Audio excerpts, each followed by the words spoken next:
tonight to continue our Ask Us Anything Q&A series with our Village of Experts. Tonight I am happy to welcome a wonderful expert. She will be joining us in just a moment, and I will wait to introduce her. But while we are waiting, here she comes. Just a little bit about confident parenting. If you are new, welcome to those that are joining. Hi, Nicole. Hi, how are you? Good. Thanks for joining. Yeah, thanks for having me. This is great. Awesome. Glad you got in easily. So I was just about to do a tiny bit about me. So for anybody who doesn't know me, I'm Erica of Confident Parenting. This is Confident Parenting's 10th year. I help families, along with my colleague Bernadette, solve their sleep struggles, their potty training struggles, and realized a couple of years ago that families are struggling with way more than that, and I can only wear so many hats. So we created the Confident Parenting Village of experts and resources. So it's kind of a one-stop shop for whatever support your family needs. And one of our excellent resources, who's with us tonight, is Nicole Didizian. Nicole is a labor and delivery nurse, a newborn and postpartum nurse with over a decade of experience. She's also mom to 2 young children. I guess they're not quite so young anymore, but we'll say young. Getting older. Young-ish. And she's the founder of Mainline Family Education, which is a learning and support center that focuses on providing a personalized educational experience for families before and after delivery, virtually because we've had to be virtual, but soon in person or maybe even hybrid, we'll see. And she's here tonight to answer all of your childbirth and newborn care questions, and we have quite a few to get through. Before we get to them, anything you want anybody to know about you, Mainline Family Education? Yeah, well, so Mainline Family Education, I was lucky enough to start it back in 2019. I was a labor nurse, as Erica mentioned, for years, and couldn't imagine a career away from moms and babies and families. So this was like a really natural transition for me to be able to start teaching childbirth and newborn care classes. But what my patients were telling me at the time when I was at the hospital, and also, at the bedside postpartum, was that they just wanted more time with their nurses, right? Healthcare is changing. It's going in a direction where we don't get that face-to-face time for as long as maybe we want or we need. And maternity care is just such a pivotal time in parents' lives. So I thought, well, what if I could offer not just classes for parents to be, but also community? So that's really how Mainline Family Education came to be. And we want to teach you, of course, evidence-based classes and education for pregnancy and parenthood, but we also want to connect you with the experts. And Erica, I'm lucky to have you on board as one of them, teaching 2 separate sleep classes. But my other passion is for moms and dads to get to meet one another and connect with one another. When I had my kids, as you mentioned, they're getting a little older now. I was the first one out of my friends to have a baby, and it felt very isolating at the time, and I wasn't sure who my mom friends were going to be, right? We had our high school friends and our college friends and our work friends, but I didn't really know where my village was yet. So I want to create a village that's easily accessible for new families. So you're not home like I was, nervous and wondering and like, who do I reach out to? So that's kind of how it all began. Wonderful. Well, that's how we all began too. We met professionally, we've become good friends. You're an awesome gift, and I know that the families will see it that way too. So let's get to some of the questions then. Great. This is not a field that I'm an expert in. I've only labored and delivered once, and we certainly need someone else to answer these questions. And anybody that's watching, if you did not get to submit a question in advance and you'd like to put it in the comments, go for it. I will try to remember to check that as well. But first up, a parent is asking, I'm planning to take a childbirth class, but I don't know when is the right time to take it. That's a good one. So I tend to meet parents who either are planners, type A's, like I want to take it as soon as I can. I can't wait to learn everything I need to know. And I have parents who are like, I don't want to be more nervous than I already am. So, maybe I'll wait till the last minute. So what I like to recommend is there's a lot of content in your childbirth class, right? I want you to take it not too early so that you forget it, right? You want the material to be fresh, but also not too late that you're like worried and staying up at night anxious that, oh my gosh, if this baby comes early, I'm going to miss my class, right? So we've seen that too. So an ideal time anywhere from, I like 28 weeks and no later than 36, because even if you're a first-time mom, there are some babies that like to meet you early. So after that 36-week mark, we start getting into that being more of a possibility. So that's my sweet spot for taking that one. Awesome. Got it. Okay. That was an easy one. Next one, not quite so easy. Yeah. I don't think so. Okay. I'm planning to have an unmedicated labor and birth. What happens if I change my mind?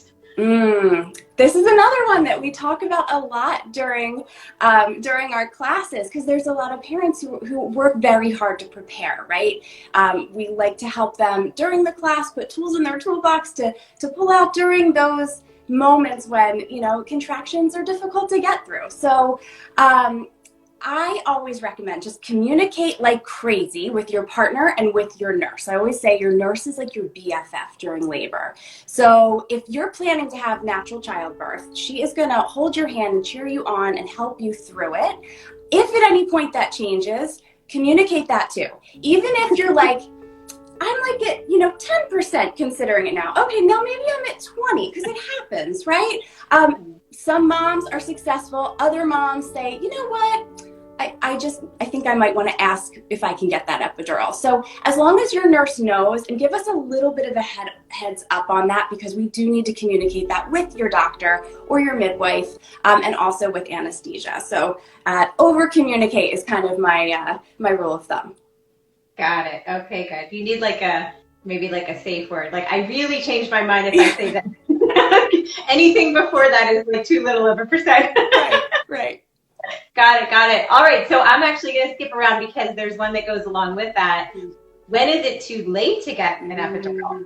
What if you change your mind and the time is past? Yeah. Or what if you're planning to get one from the beginning and then you're worried you're not going to get to the hospital in time? So I hear that too. So the truth is, as long as you are not actively pushing out your baby, we can probably call anesthesia in time to get you comfortable.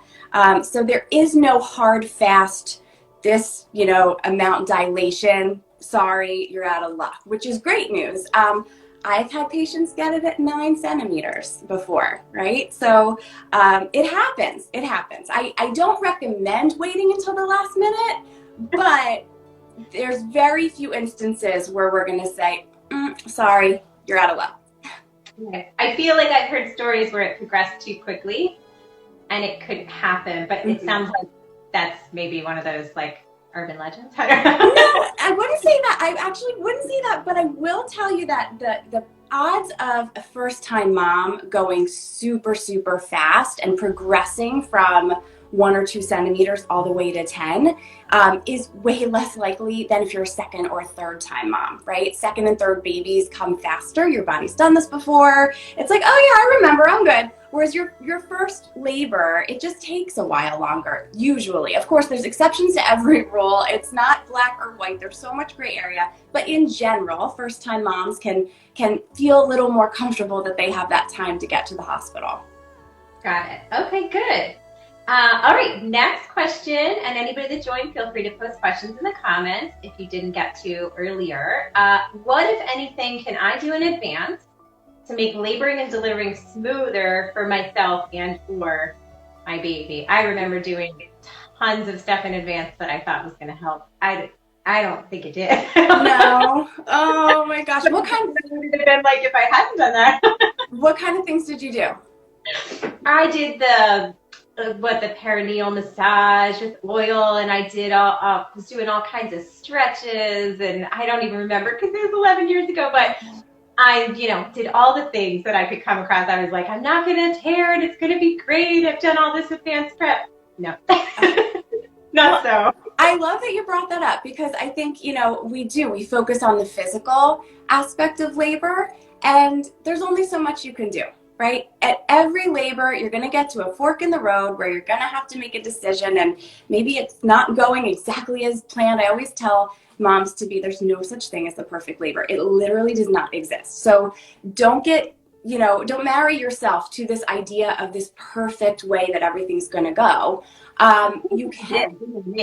Right. It just goes out the window. But that being said, I think mental preparation and emotional preparation is one of those things that we maybe forget to do, or we don't do as much. We really, really put the weight in the physical aspect. And gosh, I feel like the anxiety I see in patients and in moms and dads and partners in my classes is really a product of like their environment, social media, fake movies or TV shows that give such a bogus like view of birth, right? And it freaks people out. So the other thing I see all the time that freaks people out is when friends and family, well-meaning of course, share what I like to call war stories, right? Somehow everyone who's got like a war story needs to tell you as soon as you have a baby bump. Like, right? So I just say, okay, mentally think about what your preparation is going to be. What relaxes you? How do you calm down? Communicate that with your partner, because in that moment, you might need a reminder, right? Learn all you can from reputable sources. So try to stay away from Dr. Google or from these war stories. I was telling a parent last weekend, I was like, okay, so when your sister starts telling you, because her sister, she was like, had a really tough birth. I'm like, this is what you do. Okay, thank you. Good to see you. Bye, right? It doesn't help. You need to hear the good stuff. So moms out there who've had great labors and have great stories, shout those from the rooftops, because pregnant moms need to hear it. Yeah. I think if I hadn't had the expectations set up for how it would go, and which isn't my style, because of course I'm going to, but that's super helpful. It's like, it's never going to go perfectly or just right. You have to kind of go with the flow. That was certainly true in my case. My war story is like a mediocre one, because it all was fine in the end. It just wasn't what I pictured, right? Right. All right, good. Oh, but we didn't answer the original question. So what can I do, if anything, to make... Oh, you did say it. So the mental preparation, right? Mental preparation. I mean, like a lot of moms, meditation, if you do yoga, then you can easily transition that to meditation. I think a lot of communication, make it a point to sit down with your partner ahead of time and say, like, this really works for me and this really doesn't. Because the last thing you guys want is to be sitting in your labor room and have your partner maybe say he's massaging your shoulders and you hate having right? And then what happens if you have to have that conversation during your labor? He's just trying to help. He's going to feel really discouraged. You just want him to know and read your mind in that moment, which he can't, because you guys, you're going through this amazing transition. So have that conversation as early as possible and be really, really clear. My husband calls it the secret love test. He's like, don't secret love test me. I need it spelled out. Yes to this, no to that, and then we're good to go. I love that. So the theme tonight, I think, is going to be communication with the nurse, communication with your partner. And I would imagine that sometimes that changes. What you think is going to relax you in the moment, when you get in the moment, it's not doing it. So maybe Yeah, and that's a really good point, because I sometimes talk to moms who are like, I really hate essential oils. They make me feel sick, but I'm going to try to use them in labor. Bad idea. Anything that doesn't work for you now is not going to magically work for you later. And actually, like you said, sometimes the opposite, right? So I always say to partners, mom has full veto power, right? So like at any point, mom, if something's really working to relax you at 3 centimeters and you get to 8 and you're starting to go through transition and you're like, get it out of here. That's your only job. Just move it away and we're going to start with the next thing. Got it. Okay, good. All right, next question. What percentage of couples in your classes plan to deliver naturally versus with an epidural? We'll put the no judgment caveat on this question. Yeah, no judgment. No. I'd say it's actually 50-50. I would say, half the couples come in and they have a clear goal to deliver naturally, and they want to know every tool that they could use to achieve that. And then, like we said earlier tonight, you'll have the couples who sit in class and say, so when can I meet the anesthesiologist and like put my name on that list, right? So either way, it's funny. I always teach the non-medicinal pain relief measures and methods in my class because I was that mom who went faster than I thought I would go, and I didn't spend as much time communicating with my partner and realizing, okay, this breathing technique I really need to practice in order for it to work for me in the moment. I thought, oh, I teach people how to breathe all the time. I'll be able to just, dial it up. No.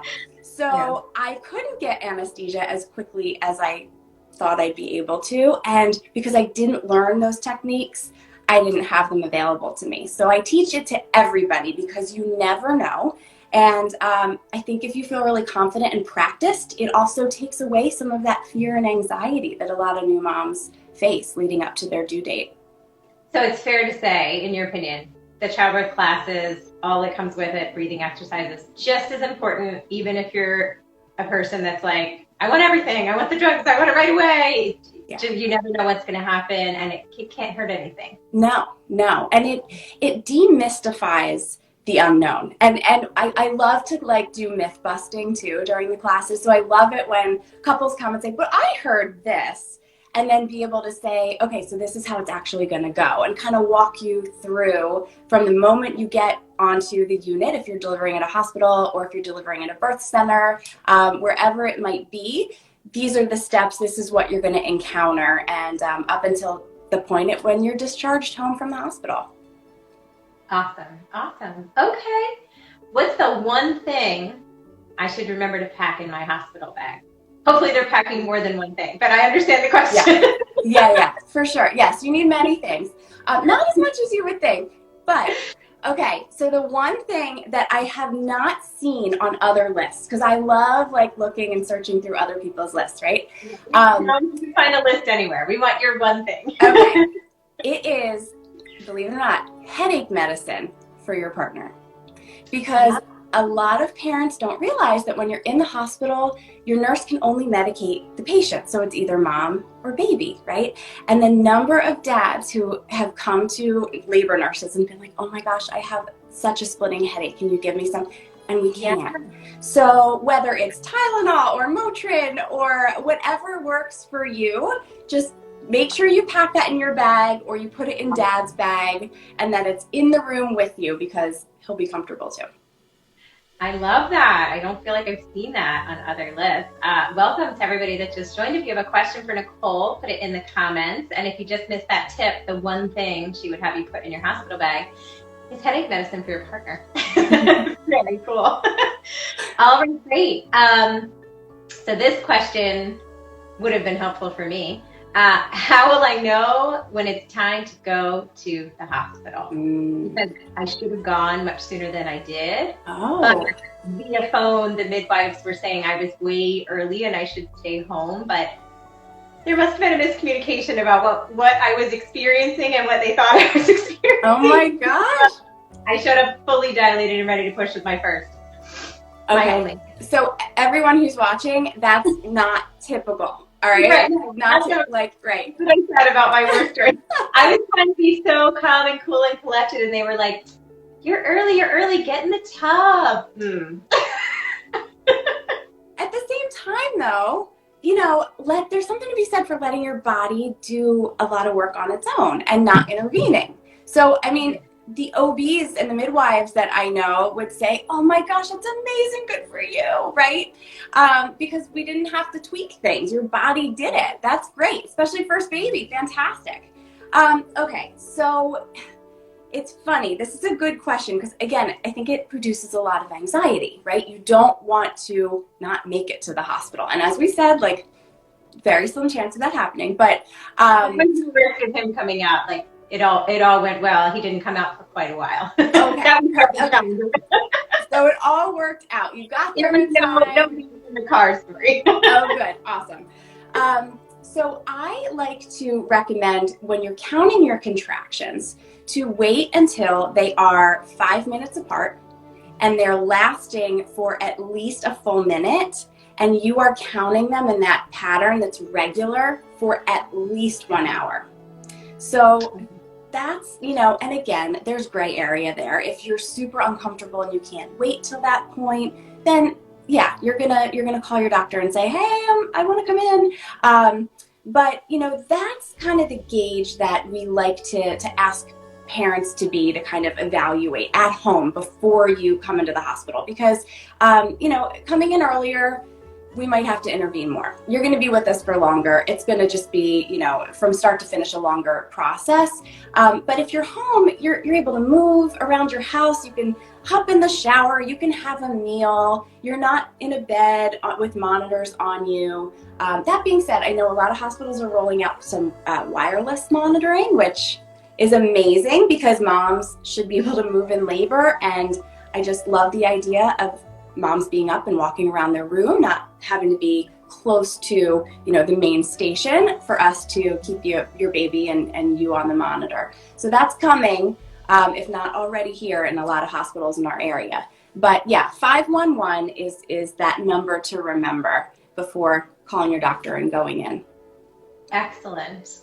Okay. I think those were most of our labor delivery questions. We're kind of moving on to newborns and coming home with them.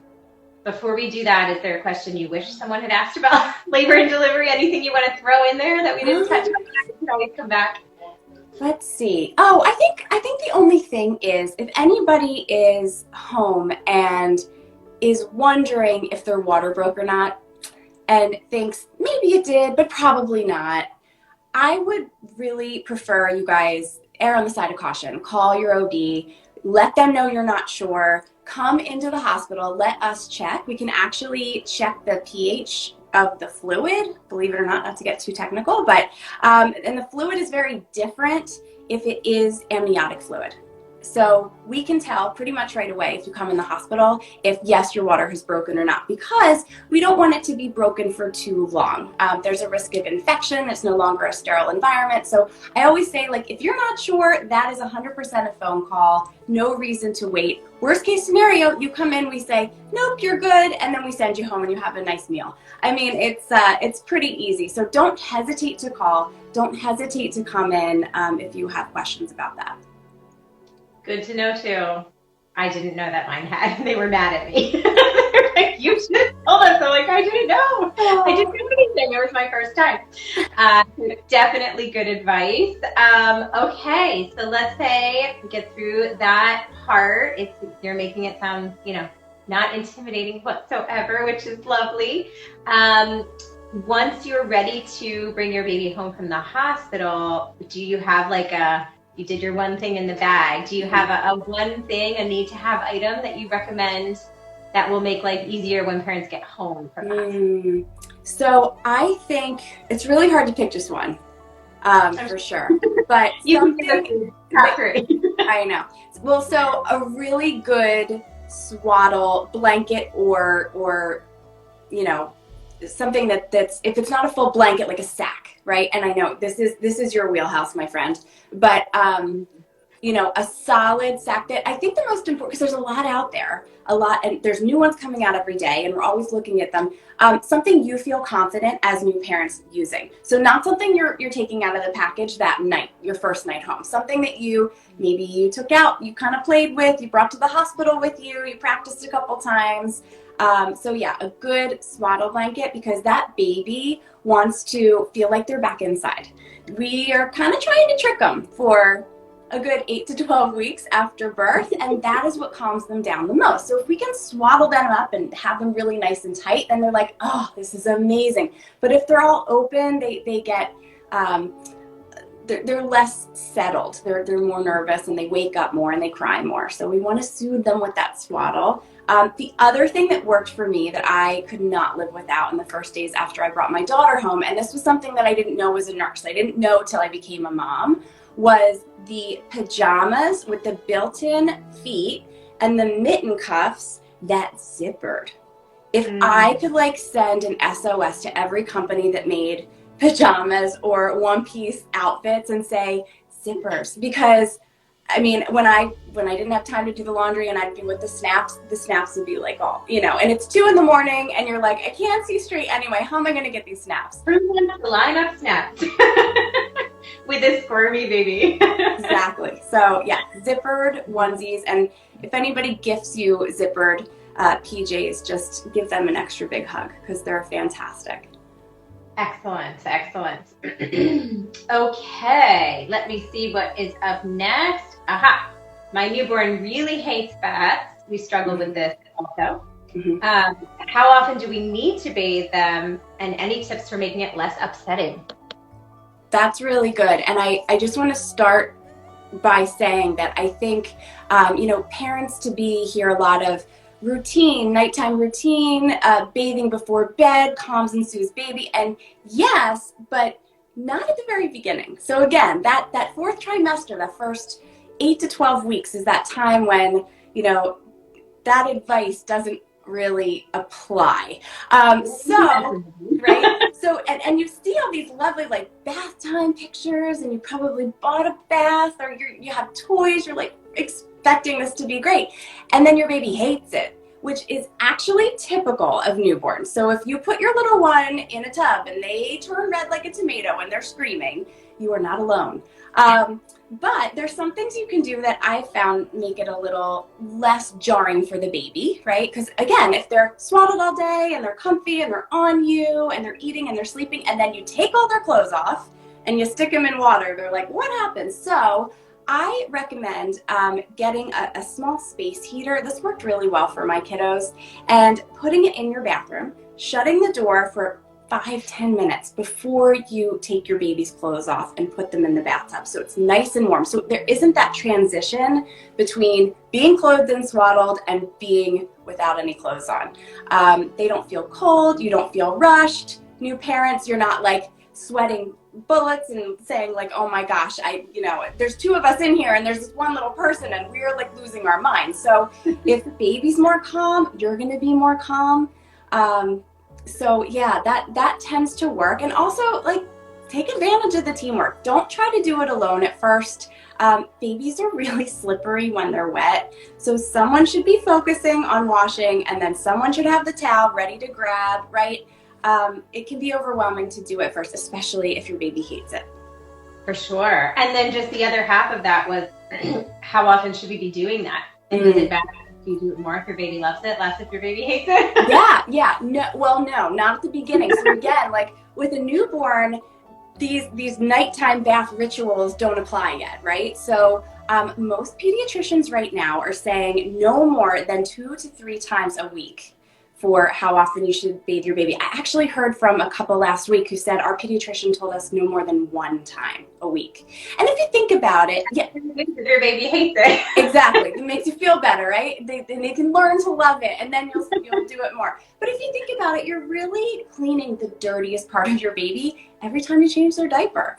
And at the beginning, it's like 10 or more a day. So it's a lot of diaper changing and cleaning. So your baby's not out playing in the backyard yet. They do not need the head to toe bath any more often. We did twice a week with my kids. And honestly, I didn't know what day it was half the time at the beginning. So we just picked Wednesday and Saturday. I don't know. It just worked for our schedule. And we look at each other at the end of the day. We're like, is it a Wednesday or Saturday? Okay, good. We're good. All right, move on. That's great. I think that this was maybe the second dirtiest part of my son. All the milk that he's a very chunky baby. So all the milk that would get in the folds and stay there until we I use baby wipes for that too. Or like, because you could wipe and then just like let it air dry, right? Because those did a lot of wiping down to avoid the full on bath. Yeah. Okay. Well, that's good for parents to know. It does not have to be every night in the beginning, and it's really typical if the baby's not happy about that. Hopefully that tip will help someone out there. So this is a timely one. We're going on vacation this summer. What sunscreen do you recommend for baby sensitive skin? I feel like this has maybe changed since the time that, my son's 11. So a lot of the information's different now. Yeah, it's different, but there's also new brands out there. So Right. And the truth is you don't know till your kiddo gets a little older if they have sensitive skin or not. I have one who's really, really sensitive and I have one who's not. So, and my first was not. So I just kind of used whatever was recommended. My second, everything I put on him, he would break out. So my favorite one is called Blue Lizard. And they have like a kind of a cool bottle too, because the cap. What? Sorry? I use that on my face because other ones make me break out. Like yeah. See, it's good. And look at your bottle the next time you have it out. If you're at the pool or the beach and it's in the sun, it changes color when it's exposed to UV rays. So for me, that's like, I need the reminder, like, oh, right, okay, how long has it been? I need to reapply. So reapply right after baby's in the pool or in water, or if it's been 2 hours, or if they're sweating.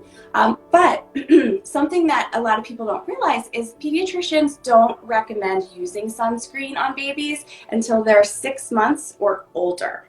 So if you have a little one, this is your first summer, you're heading to the beach, shade is going to be really essential. But now they make these awesome hats and clothing even that are SPF in the clothing. So you can put your baby in a very lightweight long sleeve or long pants or like those cute bucket hats, right? And it will give them that sun protection without having to put lotion on their skin. So wait till 6 months. Blue Lizard's awesome. I love it. And, you know, as you mentioned, my kiddos are getting older now. My son's elementary school age, and we still use it pretty much every day during the summer on him. Yeah, it's pretty awesome. I remember I had a great plan when I took my newborn to the beach, but I didn't have a plan for the walk from the car to the setup, right? Like I feel like a little something on the traveling, but again, we didn't have all the great, you know, stuff I could have probably put him, you know, you could probably wear right now. So I was like, oh, I should have had a way to, the walk was really long. I should have had a way to do that. Can't plan for everything. Okay, we're coming to the end of our questions. Anybody that is watching, feel free to pop a question into the comments.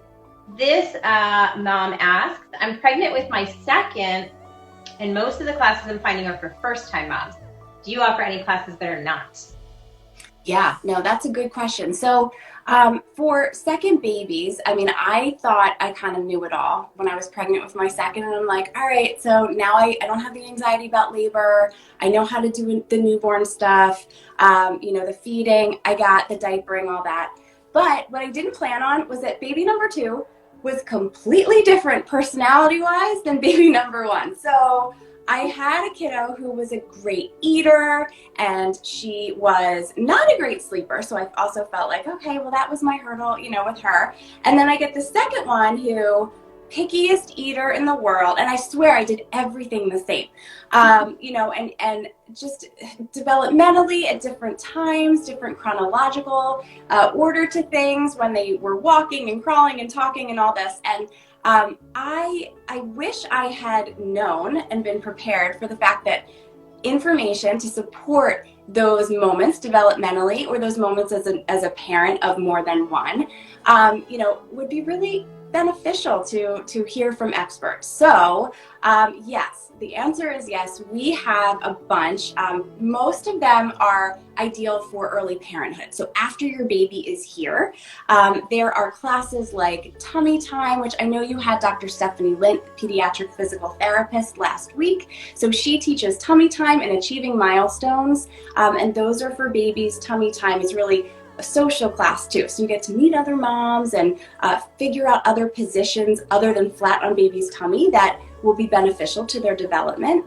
And then Achieving Milestones, so they're a little older, it's like 3 to 9 months, and how different play positions can set your baby up for success to hit all their milestones right on track. So things like that I was overwhelmed as a new parent when I would, you know, look at all the information, read the books, and I have to do this at this time. You know, feeding is another one. I'm like, oh my gosh, when do I start feeding my baby? I got the green light from my pediatrician, but what do I start with? How do I start it? Can you avoid having a picky eater? I mean, I did not know this, and maybe that's why I have one. I don't know. So we have a starting salads and cups class with Kara Fox of Talkie Play Grow. She's a speech language pathologist. So my goal is really to get experts here for parents so that you can take classes with them. And all our classes are very small in size intentionally. We want them to be personalized. It's Q&A throughout. And as Erica mentioned, hopefully we'll be back in the studio soon so we can do it face to face. You can bring babies in, you can come in and chat with the experts, but get this information in a way that's digestible and timely and not overwhelming, and you don't feel like you have to sift through all the stuff that you're not sure if it's accurate or not that you might find on the internet. Sure. And I know one of your big things is the difference. Like, can you explain the difference between what you offer in terms of childbirth classes and what you might get at one of the big hospitals? Yeah, sure. So a lot of the big hospitals, this was always like the traditional way to do your childbirth prep, right? Is you're delivering at a hospital and they offer a class. The classes are large in size, and nurses like myself teach them more lecture style. Our classes max out at just 6 couples. So I keep them really small, again, interactive. We do right now on Zoom, but then, back in person soon, the class in 2 parts. So rather than sitting in a room lecture style for a full day class, like a lot of the hospitals offer, I think they're doing like a 9 a.m. to 3 or 4 p.m. We do 2.5 hour sessions. And it's accompanied by a book too. I'm a big believer in having reference material you can trust and that is, easy to sort through and go chapter by chapter. So I structure our classes in the same chronological order as the resource books that I send to every single person that takes one of our classes for childbirth or newborn prep. So, after your time with me, you have this reference guide. And I like to also just stay available to parents. So it's not like you take a class and you're done and that's it. And you have to remember it. And what if you don't? I'm available by email. And Erica, you and I actually offer a package for new parents too, where you can have the opportunity to work with both of us for newborn care and also for sleep support in the first 2 months after you get home from the hospital. So my mission is really to be accessible, be available, and have parents when they get home not feel like they're by themselves or need to reinvent the wheel, because we've been through it before. We want to hold your hand through it, and we want it to be as positive and amazing as an experience as it can be. That's awesome. So for anyone who has said, I want to take you home with me, that's your answer to that, right? That is the answer. Yep. Practically take you home with them for the first month. So 2 things that I wish I had on my radar when I was expecting, and I know one of your classes speaks to this, was the impact it would have on my relationship with my partner, or my partner at the time, because we are no longer partners. We just thought we were too, we don't need that. We're tight. We've got it. Like, the stuff that happens to people isn't going to happen to us. And I forgot what the second thing was. So while I'm thinking of that, tell us about your class that speaks to that issue, getting parents prepared for the relationship changing. Yeah, and you're not alone in that. So it's one of those situations where you don't know you need it till you know you need it.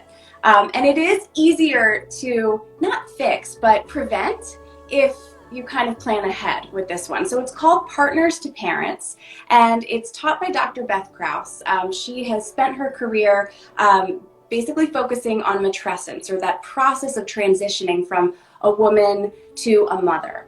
And it doesn't get as much face time as adolescence in our society. Everyone talks about these teenagers and the transition, but people don't realize that women go through as pivotal a transition, if not more so, when they become mothers. So Partners to Parents is all about making sure that the couple is on the same page as they go through this amazing transition in life, right, together. Because if you're not on the same page, you become parents, you can kind of do this. And our goal is for you guys to grow together in parallel paths so that, you have that support system. And so Dr. Krause talks a lot about communication. Here we go with communication again.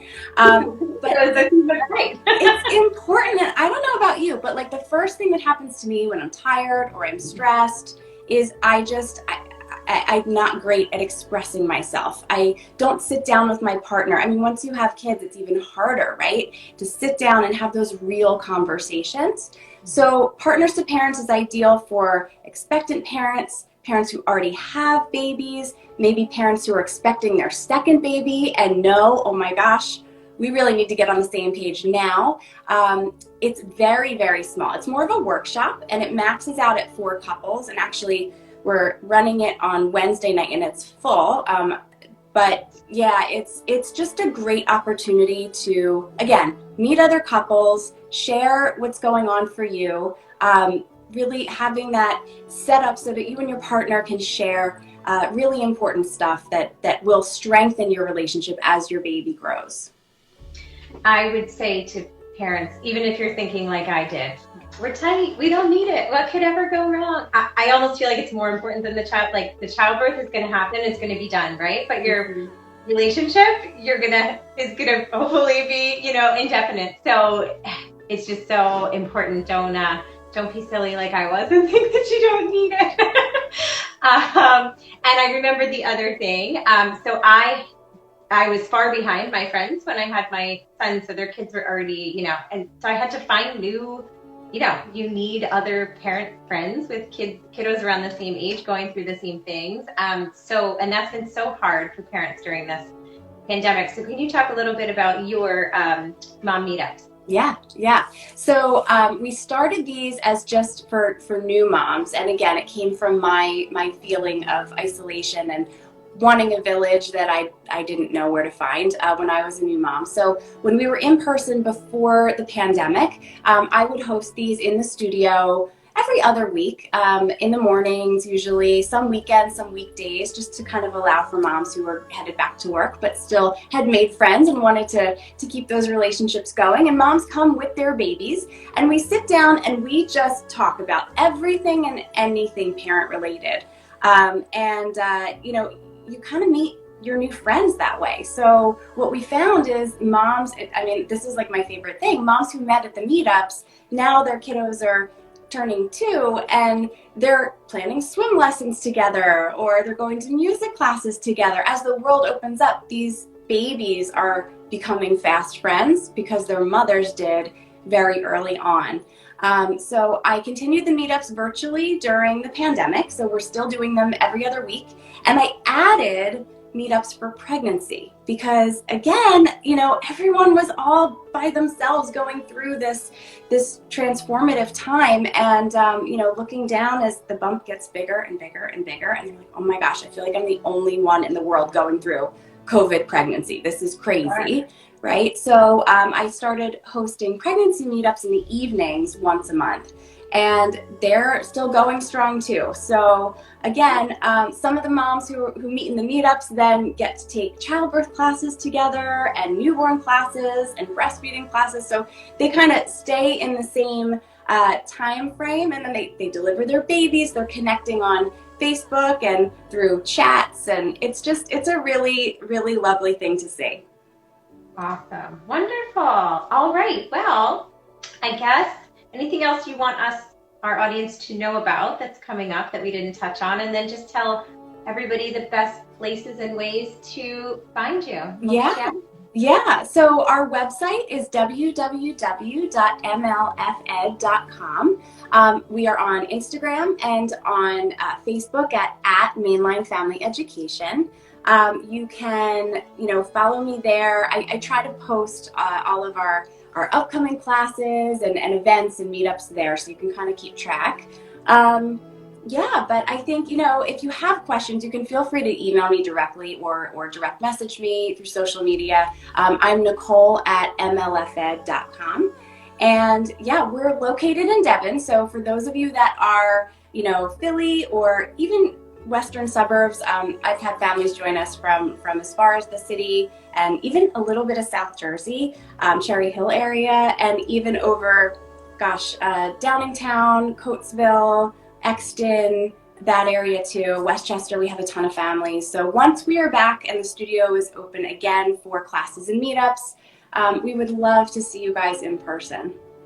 Awesome. One important thing I know both of us skipped over. Tell us about your CPR classes. Oh my goodness, I can't believe it. Yes. So really important and great for parents if you are expecting a baby or if you have older children even, but you've never taken CPR. We offer a class that is focused on infant and child CPR, but the truth is the child CPR can be done on adults as well. So the compression rate is the same. So you will learn enough to be able to really step in a situation and help anybody if they need it. We are doing them virtually right now, but the way that we're able to do that is we're showing videos. It's from the American Heart Association. We show the videos and then we break for live demonstrations from the instructor. Our instructor is Linda Muller. She's been an instructor for, over 20 years teaching CPR. She's a school nurse as well. She's an RN and she's an IBCLC lactation consultant. So she's a woman of many talents, but her passion is teaching safety skills and CPR skills. So you can take it virtually, and then we offer every family that has taken it virtually the opportunity once we reopen to come to the studio and practice on our mannequins, because I think that hands-on compressions are a really important part, which of course we haven't been able to do during COVID, but just 10 minutes is all it'll take. We're doing private 10-minute sessions with all those families, so you can really feel how hard you need to press down on both the infant mannequins and the child mannequins. Awesome. I didn't even know that last fact, so that's great. Surprise. All right, great. Well, I think those are all the questions that we had, and I don't see any extra ones in the chat. So just wanted to thank you for taking the time out for our audience and sharing your decades worth of experience and advice. Hopefully that puts some minds at ease and let families know where they can go for more education and support. And thank you for everything that you do for everyone. Oh, thank you, Erica. It was really nice to chat tonight, and I appreciate the opportunity.